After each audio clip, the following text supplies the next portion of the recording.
Alright everybody, I hope you're doing well. Today I've got a really cool video. Allow me to shut the door real quick and I will do my video.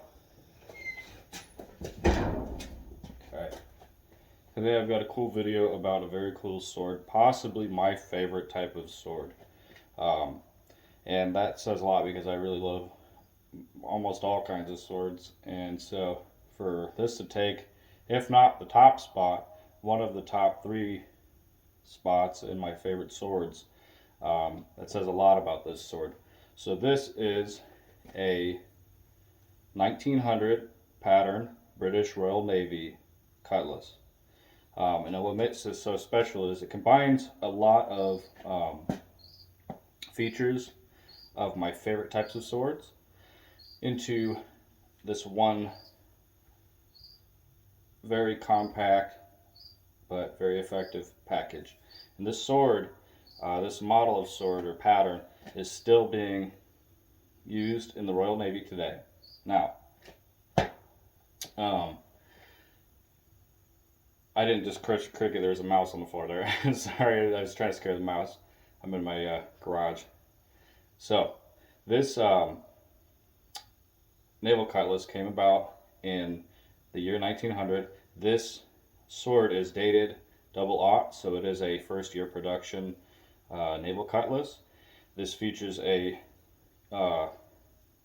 almost exactly the 1885 cavalry trooper saber hilt, but the bull guard is now offset for a right-hander. This is my left hand, so the bull guard is a little bit more generous on the right hand, but it's still plenty generous for a left-handed user.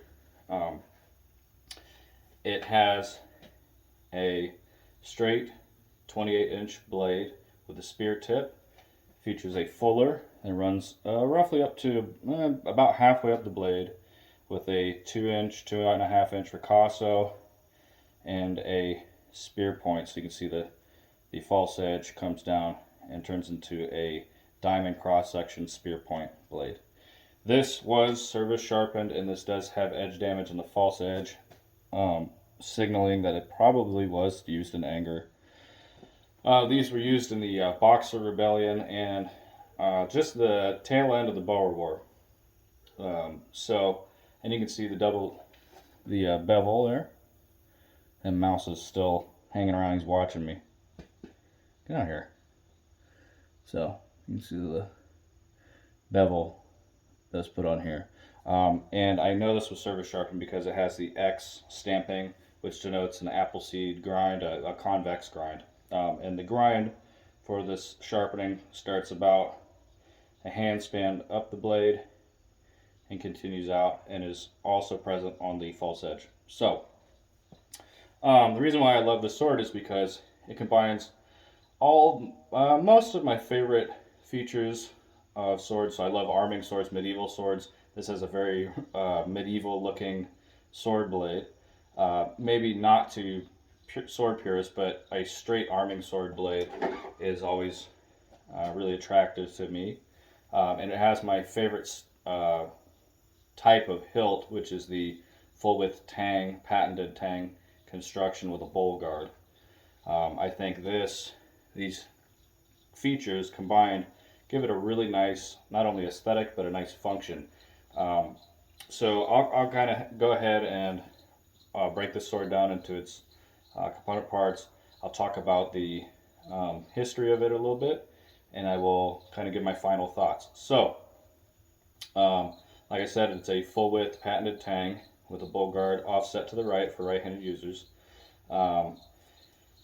The tang is enclosed with 2 very thin gauge, I'd say 1 millimeter thick steel plates, and then a leather handle scale on either side that is riveted in 5 places.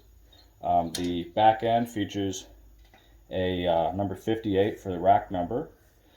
These hilts were japanned, and what that means is they are painted with a heavy black enamel to protect from ocean water and sea salt. And the blades would have been heavily greased and put in their scabbards. This has a like I said, a 5.5-inch handle, 28-inch blade, and features a very severe amount of distal taper. So you can see the spine, the tang is very thick, and then it thins out a little bit just above the guard in the ricasso area, and it tapers down to just about there where the false edge starts, and then it becomes a diamond cross section spear point. So that gives a good amount of heft, because this is not a light sword for its size. It's not as heavy as the 1804 pattern, which I have one of those and I'll show in a different video. But it feels really incredibly handy. It's very nice. So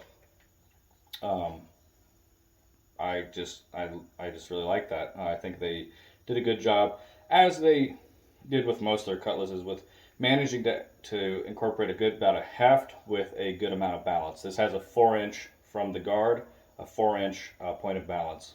So roughly right about there is where my point of balance starts. The fuller isn't connected into the guard. It starts from a ricasso area, about 2.5 inches up, and it stops about halfway up the blade. So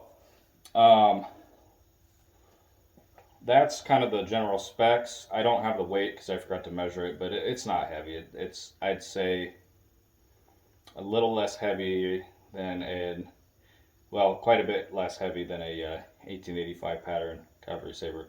But if you're watching these and you don't have one, don't worry about it. It's not a heavy sword. It's definitely a sword, but it's not like a machete where it's light, but it's not heavy or unwieldy, especially with the point of balance the way it is. It's very handy. So, now a bit about this history. These were brought about in the year 1900, thus the name pattern 1900. This is a first-year production sword. It has a double aught. It has a number of unit insignias on here. I don't know naval unit insignias. I don't know what like the different. I know brigades and regiments for like the army and cavalry and stuff on swords, but I don't know naval signifiers.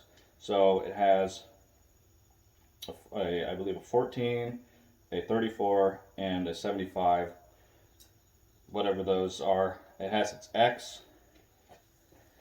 X stamping there, noting that it was service sharpened, and an Enfield maker's mark. So this was made in Enfield, EFD, and rack number 58 on the pommel. So a bit about the history. These came out in 1900, and like I said, they were used just at the tail end of the Boer War and in the Boxer Rebellion. These were officially taken out of frontline service, and what that means is they were no longer brought out on landing parties, I believe in the 30s. And then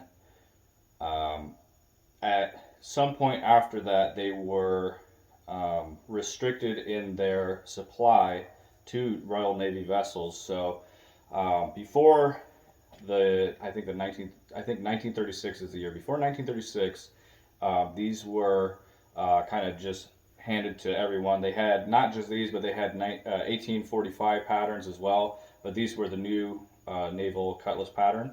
So you would have seen these on Royal Navy ships all the way up until 1936 in a large number stowed away in lockers, thus the rack number. After 1936, when they were no longer issued to landing parties,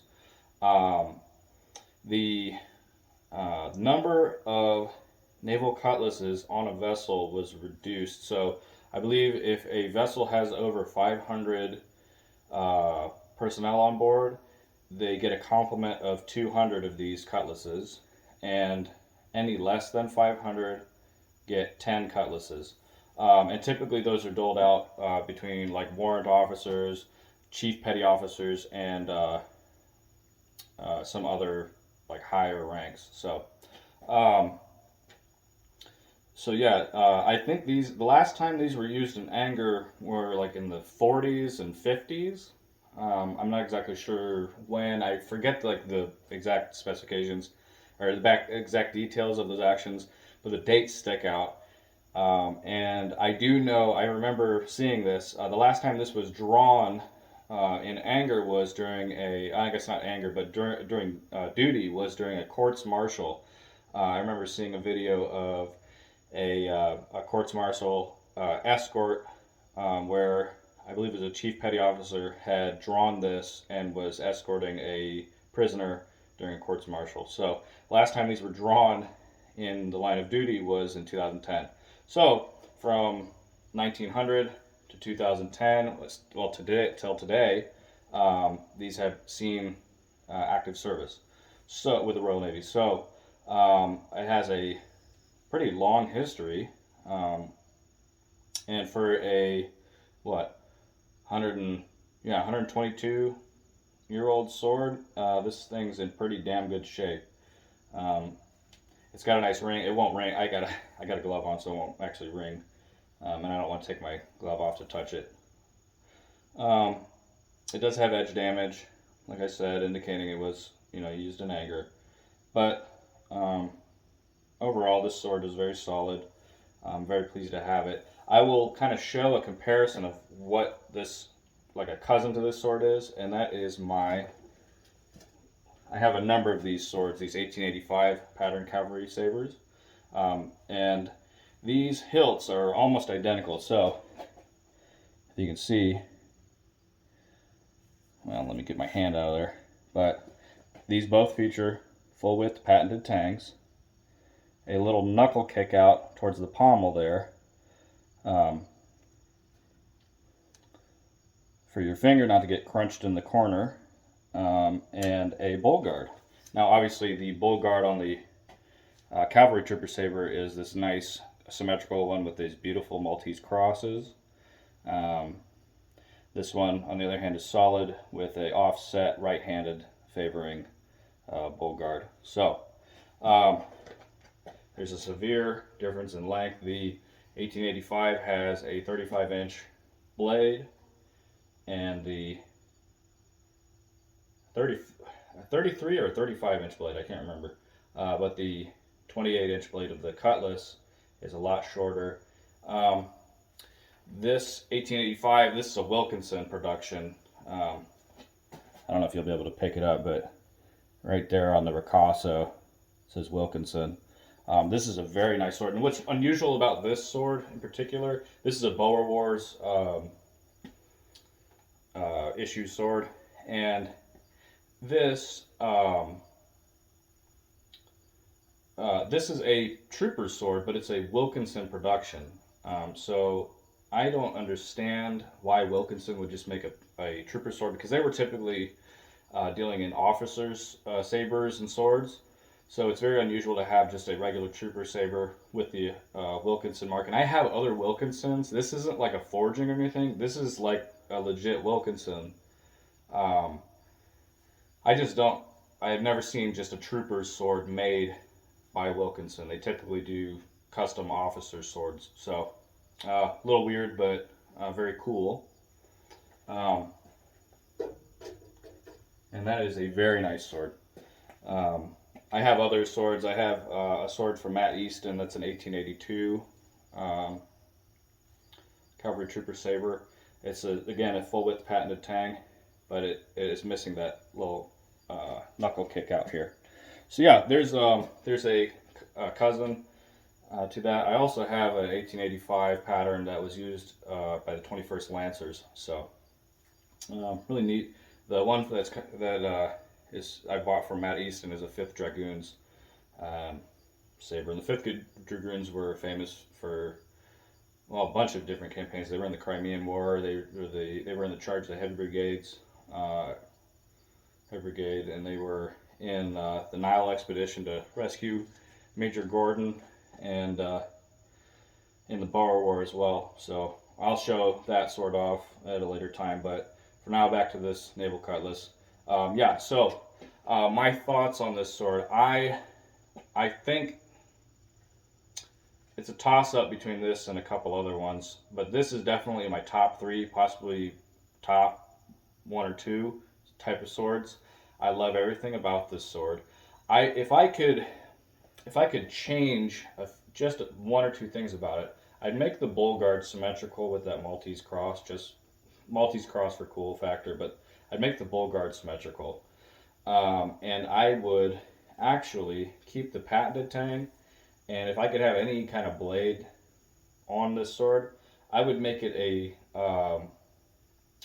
French M 1845 55 superior officer's sword blade.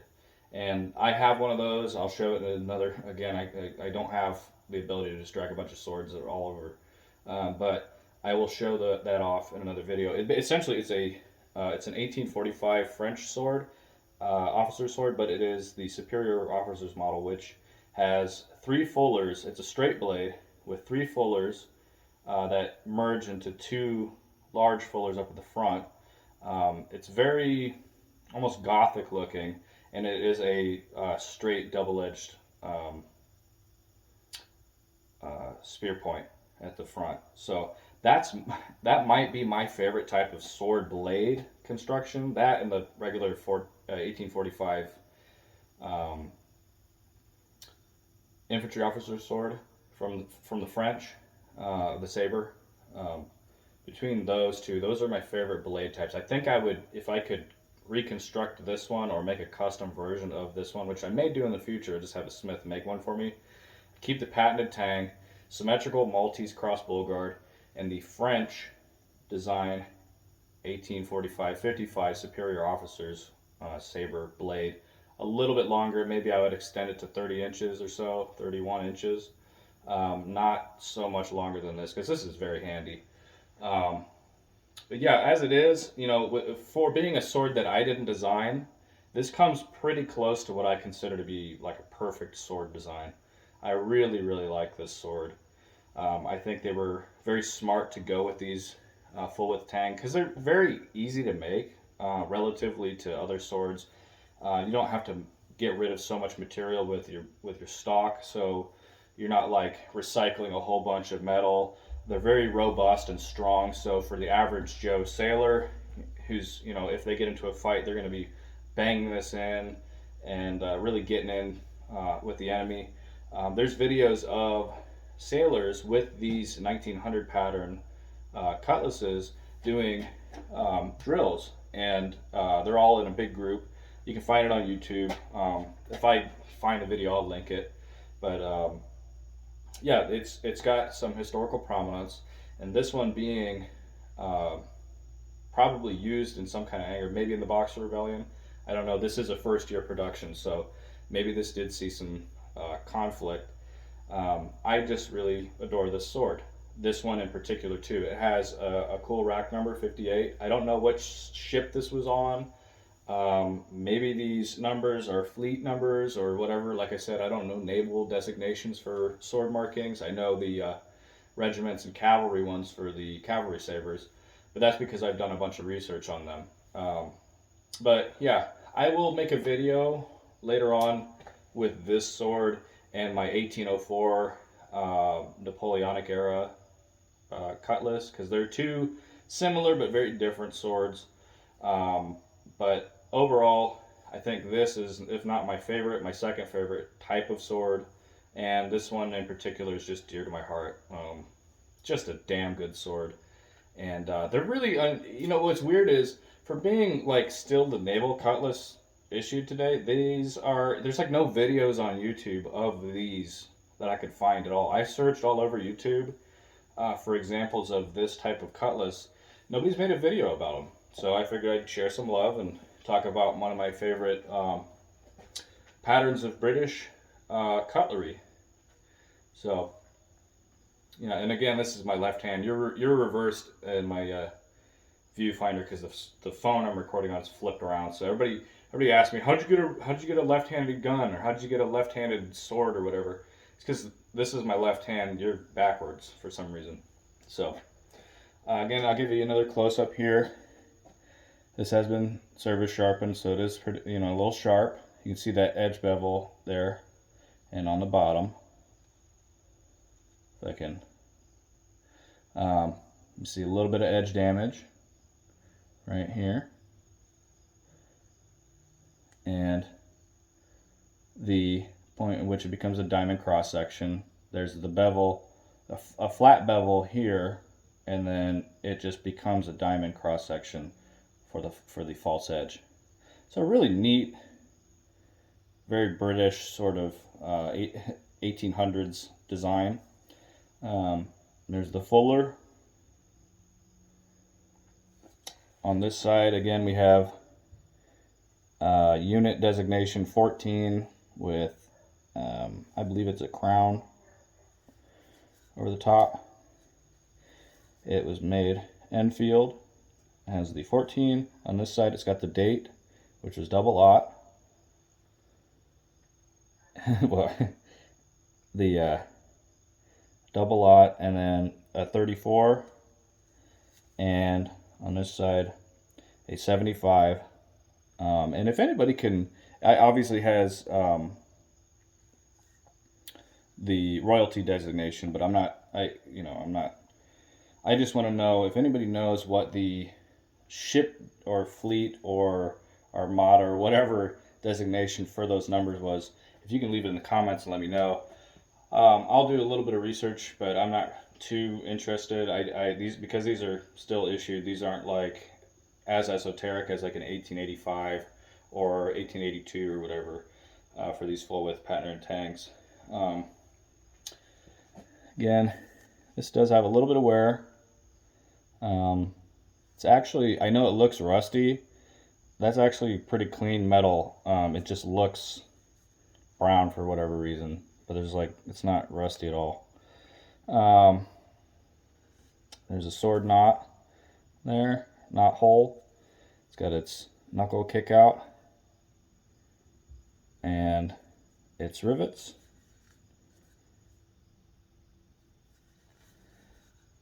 Again, the rack number 58 on the pommel, and that's this sword, my 1900 pattern British Royal Navy Cutlass.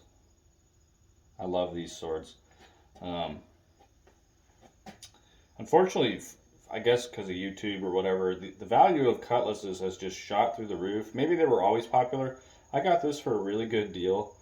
But like nowadays, cutlasses are like really, really expensive, and it's really strange. Maybe because they're like made for bozos. I don't want to say bozos. Made for men who don't have the finesse of trained sword fighters.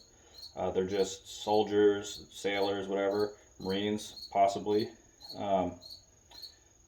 and they're not like, they're instructed in sword fighting, but it's not like a infantry captain or whatever, or artillery captain, or artillery officer, where they were taught in fencing styles with fighting swords. These are everyday man emergency weapons. And I think maybe that's why they become so popular with sword collectors, is because they're really robust, and you typically don't find a bad version of a cutlass unless something really terrible happened, or it was hit by like a cannon, or shot with a musket during its service life. I don't know. But like I said, this is a 122, almost 123-year-old sword, and this thing is solid as hell. It's just got a few nicks. So, yeah. Again, I just love this sword. I'll hold this up again next to my 1885, and I'll close the video out, just so you can kind of see cousins.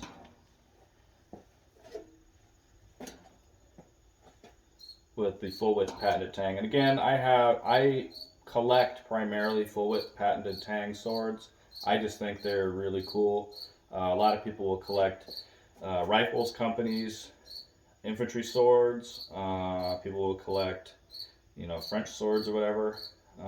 I like these patented tang swords. I think they're really cool.